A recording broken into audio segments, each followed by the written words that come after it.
Oliver Twist Chapter 31 involves a critical position. "Who's that?" inquired Brittles, opening the door a little way, with the chain up and peeping out, shading the candle with his hand. "Open the door," replied a man outside. "It's the officers from Bow Street, as was sent to today." Much comforted by this assurance, Brittles opened the door to its full width and confronted a portly man in a greatcoat, who walked in, without saying anything more, and wiped his shoes on the mat, as coolly as if he lived there. "Just send somebody out to relieve my mate, will you, young man?" said the officer. "He's in the gig, minding the prad. Have you got a coach, us here, that you could put it up in for 5 or 10 minutes? Brittles replying in the affirmative, and pointing out the building, the portly man stepped back to the garden gate and helped his companion to put up the gig, while Brittles lighted them, in a state of great admiration.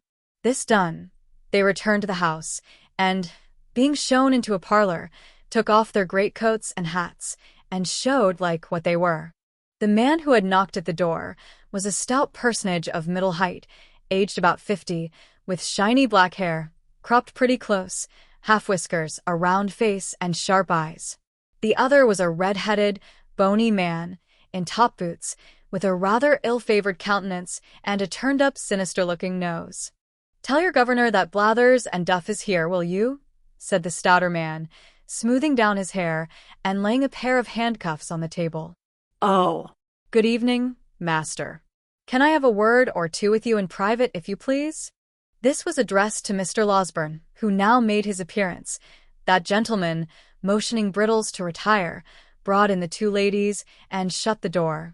"This is the lady of the house," said Mr. Losberne, motioning towards Mrs. Mayleye. Mr. Blathers made a bow. Being desired to sit down, he put his hat on the floor, and taking a chair, motioned to Duff to do the same. The latter gentleman, who did not appear quite so much accustomed to good society, or quite so much at his ease in it, one of the two, seated himself, after undergoing several muscular affections of the limbs, and the head of his stick into his mouth, with some embarrassment. "Now, with regard to this here robbery, master," said Blathers, "what are the circumstances?" Mr. Losberne, who appeared desirous of gaining time, recounted them at great length, and with much circumlocution. Messrs. Blathers and Duff looked very knowing meanwhile, and occasionally exchanged a nod. "I can't say for certain, till I see the work, of course," said Blathers, "but my opinion at once is, I don't mind committing myself to that extent, that this wasn't done by a yokel. Duff?" "Certainly not," replied Duff. "And, translating the word yokel for the benefit of the ladies, I apprehend your meaning to be, that this attempt was not made by a countryman?" said Mr. Losberne with a smile. "That's it, master," replied Blathers. "This is all about the robbery, is it?" "All," replied the doctor. "Now, what is this, about this here boy that the servants are talking on?" said Blathers. "Nothing at all," replied the doctor. "One of the frightened servants chose to take it into his head that he had something to do with this attempt to break into the house, but it's nonsense. Sheer absurdity." "Very easy disposed of, if it is," remarked Duff. "What he says is quite correct," observed Blathers, nodding his head in a confirmatory way and playing carelessly with the handcuffs, as if they were a pair of castanets. "Who is the boy? What account does he give of himself? Where did he come from? He didn't drop out of the clouds, did he, master?" "Of course not," replied the doctor, with a nervous glance at the two ladies. "I know his whole history, but we can talk about that presently. You would like first to see the place where the thieves made their attempt, I suppose." "Certainly," rejoined Mr. Blathers. "We had better inspect the premises first, and examine the servants afterwards. That's the usual way of doing business." Lights were then procured, and Messrs. Blathers and Duff, attended by the native constable, Brittles, Giles, and everybody else in short, went into the little room at the end of the passage and looked out at the window, and afterwards went round by way of the lawn and looked in at the window, and after that had a candle handed out to inspect the shutter with, and after that a lantern to trace the footsteps with, and after that a pitchfork to poke the bushes with.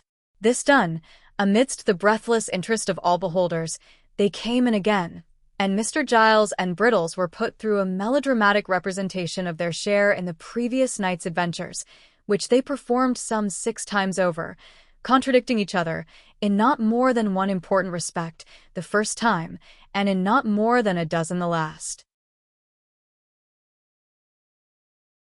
This consummation being arrived at, Blathers and Duff cleared the room and held a long council together, compared with which, for secrecy and solemnity, a consultation of great doctors on the knottiest point in medicine would be mere child's play.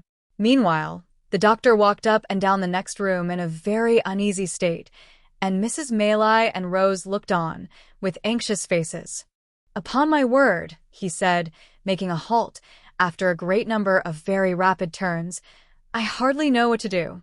"Surely," said Rose, "the poor child's story, faithfully repeated to these men, will be sufficient to exonerate him." "I doubt it, my dear young lady," said the doctor, shaking his head. "I don't think it would exonerate him, either with them, or with legal functionaries of a higher grade. What is he, after all, they would say? A runaway. Judged by mere worldly considerations and probabilities, his story is a very doubtful one." "You believe it, surely?" interrupted Rose. "I believe it, strange as it is, and perhaps I may be an old fool for doing so," rejoined the doctor, "but I don't think it is exactly the tale for a practical police officer, nevertheless." "Why not?" demanded Rose. "Because, my pretty cross-examiner," replied the doctor, "because, viewed with their eyes, there are many ugly points about it. He can only prove the parts that look ill, and none of those that look well. Confound the fellows, they will have the why and the wherefore, and will take nothing for granted. On his own showing, you see, he has been the companion of thieves for some time past. He has been carried to a police officer on a charge of picking a gentleman's pocket. He has been taken away, forcibly, from that gentleman's house, to a place which he cannot describe or point out, and of the situation of which he has not the remotest idea. He is brought down to Chertsey by men who seem to have taken a violent fancy to him, whether he will or no, and is put through a window to rob a house. And then, just at the very moment when he is going to alarm the inmates, and so do the very thing that would set him all to rights, there rushes into the way a blundering dog of a half-bred butler, and shoots him, as if on purpose to prevent his doing any good for himself. Don't you see all this?" "I see it, of course," replied Rose, smiling at the doctor's impetuosity, "but still I do not see anything in it to criminate the poor child."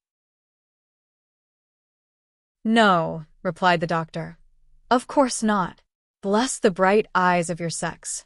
They never see, whether for good or bad, more than one side of any question, and that is, always, the one which first presents itself to them." Having given vent to this result of experience, the doctor put his hands into his pockets and walked up and down the room with even greater rapidity than before. "The more I think of it," said the doctor, "the more I see that it will occasion endless trouble and difficulty if we put these men in possession of the boy's real story. I am certain it will not be believed, and even if they can do nothing to him in the end, still the dragging it forward and giving publicity to all the doubts that will be cast upon it must interfere, materially, with your benevolent plan of rescuing him from misery." "Oh, "What is to be done?" cried Rose. dear, dear." "Why did they send for these people?" "Why, indeed," exclaimed Mrs. Maylie. "I would not have had them here, for the world." "All I know is," said Mr. Losberne at last, sitting down with a kind of desperate calmness, "that we must try and carry it off with a bold face. The object is a good one, and that must be our excuse. The boy has strong symptoms of fever upon him, and is in no condition to be talked to any more. That's one comfort. We must make the best of it, and if bad be the best, it is no fault of ours." "Comin." "Well, master," said Blathers, entering the room followed by his colleague, and making the door fast, before he said any more. "This warn't a put-up thing." "And what the devil's a put-up thing?" demanded the doctor impatiently. "We call it a put-up robbery, ladies," said Blathers, turning to them, as if he pitied their ignorance, but had a contempt for the doctor's, "when the servants is in it." "Nobody suspected them in this case," said Mrs. Maylie. Very likely not, ma'am, replied Blathers, but they might have been in it for all that. More likely on that wary account, said Duff. We find it was a town hand, said Blathers, continuing his report, for the style of work is first-rate. Very pretty indeed it is, remarked Duff, in an undertone. There was 2 of 'em in it, continued Blathers, and they had a boy with them. That's plain from the size of the window. That's all to be said at present. We'll see this lad that you've got upstairs at once, if you please. Perhaps they will take something to drink first, Mrs. Maylie, said the doctor, his face brightening, as if some new thought had occurred to him. Oh. To be sure, exclaimed Rose, eagerly. You shall have it immediately, if you will. Why, thank you, miss, said Blathers, drawing his coat sleeve across his mouth. It's dry work, this sort of duty. Think that's handy, miss. Don't put yourself out of the way on our accounts. What shall it be? Asked the doctor, following the young lady to the sideboard. A little drop of spirits, master, if it's all the same, replied Blathers. It's a cold ride from London, ma'am, and I always find that spirits comes home warmer to the feelings. This interesting communication was addressed to Mrs. Maylie, who received it very graciously. While it was being conveyed to her, the doctor slipped out of the room. Ah, said Mr. Blathers, not holding his wineglass by the stem, but grasping the bottom between the thumb and forefinger of his left hand, and placing it in front of his chest. I've seen a good many pieces of business like this in my time, ladies. That crack down in the back lane at Edmonton, Blathers, said Mr. Duff, assisting his colleague's memory. That was something in this way, warn it, rejoined Mr. Blathers. That was done by Conkey Chickweed, that was. You always gave that to him, replied Duff. It was the family pet, I tell you. Conkey hadn't any more to do with it than I had. Get out, retorted Mr. Blathers. I know better. Do you mind that time when Conkey was robbed of his money, though? What a start that was. Better than any novel book I ever see. What was that? Inquired Rose, anxious to encourage any symptoms of good humor in the unwelcome visitors. It was a robbery, miss, that hardly anybody would have been down upon, said Blathers. This here Conkey Chickweed. Conkey means nosy, ma'am, interposed Duff.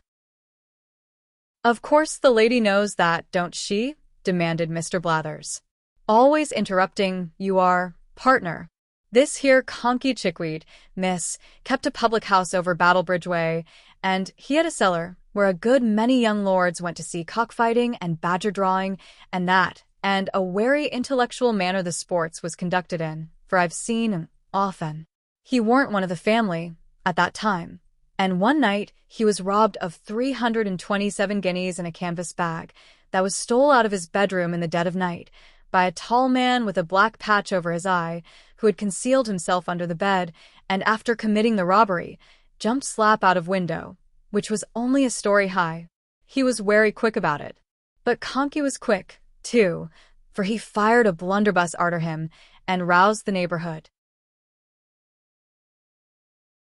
They set up a hue and cry, directly, and when they came to look about, found that Conkey had hit the robber, for there was traces of blood, all the way to some palings a good distance off, and there they lost him.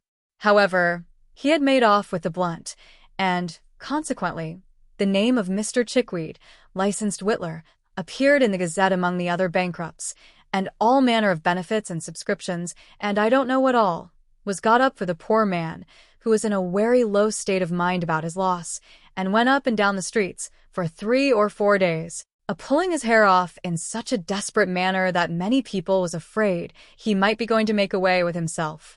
One day he came up to the office, all in a hurry, and had a private interview with the magistrate, who, after a deal of talk, rings the bell and orders Jem Spires in. Jem was an active officer, and tells him to go and assist Mr. Chickweed in apprehending the man as robbed his house. I see him, Spires, said Chickweed, past my house yesterday morning. Why didn't you up and collar him, says Spires. I was so struck all of a heap that you might have fractured my skull with a toothpick, says the poor man. But we're sure to have him, for between 10 and 11 o'clock at night he passed again. Spires no sooner heard this Then he put some clean linen and a comb in his pocket, in case he should have to stop a day or two, and away he goes, and sets himself down at one of the public house windows behind the little red curtain, with his hat on, all ready to bolt out at a moment's notice. He was smoking his pipe here late at night when all of a sudden Chickweed roars out, "Here he is! Stop thief! Murder!" Jem Spires dashes out, and there he sees Chickweed, tearing down the street full cry.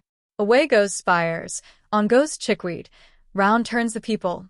Everybody roars out, "Thieves!" and Chickweed himself keeps on shouting, all the time like mad. Spires loses sight of him a minute as he turns a corner, shoots round, sees a little crowd, dives in. "Which is the man?" "Dee me," says Chickweed. "I've lost him again." It was a remarkable occurrence, but he warn't to be seen nowhere, so they went back to the public house. Next morning, Spires took his old place and looked out from behind the curtain for a tall man with a black patch over his eye, till his own 2 eyes ached again. At last, he couldn't help shutting 'em to ease 'em a minute, and the very moment he did so, he hears Chickweed roaring out, "Here he is!" Off he starts once more, with Chickweed halfway down the street ahead of him, and after twice as long a run as the yesterday's one, the man's lost again. This was done once or twice more, till one half the neighbors gave out that Mr. Chickweed had been robbed by the devil, who was playing tricks with him arterwards, and the other half, that poor Mr. Chickweed had gone mad with grief. "What did Jem Spires say?" inquired the doctor, who had returned to the room shortly after the commencement of the story. "Jem Spires," resumed the officer, "for a long time said nothing at all, and listened to everything without seeming to, which showed he understood his business. But one morning he walked into the bar and taking out his snuff-box, says, 'Chickweed, I've found out who done this here robbery.' 'Have you?' said Chickweed. 'Oh, my dear Spires, only let me have vengeance, and I shall die contented.' 'Oh, my dear Spires, where is the villain?' 'Come,' said Spires, offering him a pinch of snuff. 'None of that gammon. You did it yourself.' So he had, and a good bit of money he had made by it, too, and nobody would never have found it out if he hadn't been so precious anxious to keep up appearances," said Mr. Blathers, putting down his wineglass and clinking the handcuffs together. "Very curious indeed," observed the doctor. "Now, if you please, you can walk upstairs." "If you please, sir," returned Mr. Blathers. Closely following Mr. Losberne, the 2 officers ascended to Oliver's bedroom, Mr. Giles preceding the party, with a lighted candle. Oliver had been dozing, but looked worse, and was more feverish than he had appeared yet. Being assisted by the doctor, he managed to sit up in bed for a minute or so, and looked at the strangers without at all understanding what was going forward. In fact, without seeming to recollect where he was, or what had been passing. "This," said Mr. Losberne, speaking softly, but with great vehemence notwithstanding, "this is the lad, who, being accidentally wounded by a spring gun in some boyish trespass on Mr. What ye call him's grounds, at the back here, comes to the house for assistance this morning, and is immediately laid hold of and maltreated by that ingenious gentleman with a candle in his hand, who has placed his life in considerable danger, as I can professionally certify." Messrs. Blathers and Duff looked at Mr. Giles, as he was thus recommended to their notice. The bewildered butler gazed from them towards Oliver, and from Oliver towards Mr. Losberne, with a most ludicrous mixture of fear and perplexity. "You don't mean to deny that, I suppose?" said the doctor, laying Oliver gently down again. "It was all done for the best, sir," answered Giles. "I am sure I thought it was the boy, or I wouldn't have meddled with him. I am not of an inhuman disposition, sir." "Thought it was what boy?" inquired the senior officer. "The housebreaker's boy, sir," replied Giles. They certainly had a boy." "Well, "Do you think so now?" inquired Blathers. "Think what, now?" replied Giles, looking vacantly at his questioner. "Think it's the same boy, stupid head," rejoined Blathers impatiently. "I don't know. I really don't know," said Giles, with a rueful countenance. "I couldn't swear to him. What do you think?" asked Mr. Blathers. I don't know what to think, replied poor Giles. I don't think it is the boy. Indeed, I'm almost certain that it isn't. You know it can't be. Has this man been a-drinking, sir? Inquired Blathers, turning to the doctor. What a precious muddle-headed chap you are, said Duff, addressing Mr. Giles, with supreme contempt. Mr. Losberne had been feeling the patient's pulse during this short dialogue, but he now rose from the chair by the bedside and remarked that if the officers had any doubts upon the subject, they would perhaps like to step into the next room and have Brittles before them. Acting upon this suggestion, they adjourned to a neighboring apartment, where Mr. Brittles, being called in, involved himself and his respected superior in such a wonderful maze of fresh contradictions and impossibilities as tended to throw no particular light on anything but the fact of his own strong mystification, except, indeed, his declarations that he shouldn't know the real boy, if he were put before him that instant, that he had only taken Oliver to be he because Mr. Giles had said he was, and that Mr. Giles had, 5 minutes previously, admitted in the kitchen that he began to be very much afraid he had been a little too hasty. Among other ingenious surmises, the question was then raised whether Mr. Giles had really hit anybody, and upon examination of the fellow pistol to that which he had fired, it turned out to have no more destructive loading than gunpowder and brown paper, a discovery which made a considerable impression on everybody but the doctor, who had drawn the ball about 10 minutes before.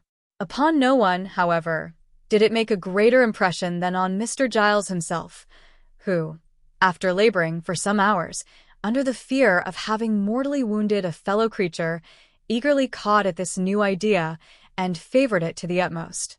Finally, the officers, without troubling themselves very much about Oliver, left the Chertsey constable in the house and took up their rest for that night in the town, promising to return the next morning.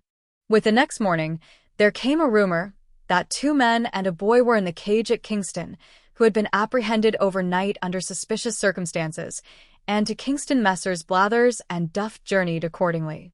The suspicious circumstances, however, resolving themselves on investigation into the one fact that they had been discovered sleeping under a haystack, which, although a great crime, is only punishable by imprisonment, and is, in the merciful eye of the English law and its comprehensive love of all the king's subjects, held to be no satisfactory proof, in the absence of all other evidence, that the sleeper, or sleepers, have committed burglary accompanied with violence, and have therefore rendered themselves liable to the punishment of death, Messrs. Blathers and Duff came back again, as wise as they went.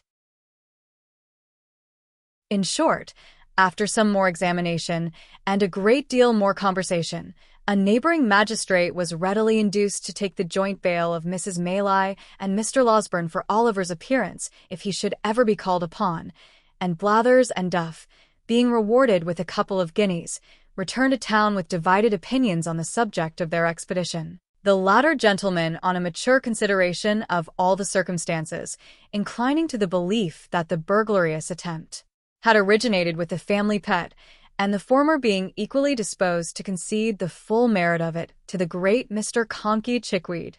Meanwhile, Oliver gradually throve and prospered under the united care of Mrs. Mayleye, Rose, and the kind-hearted Mr. Losberne.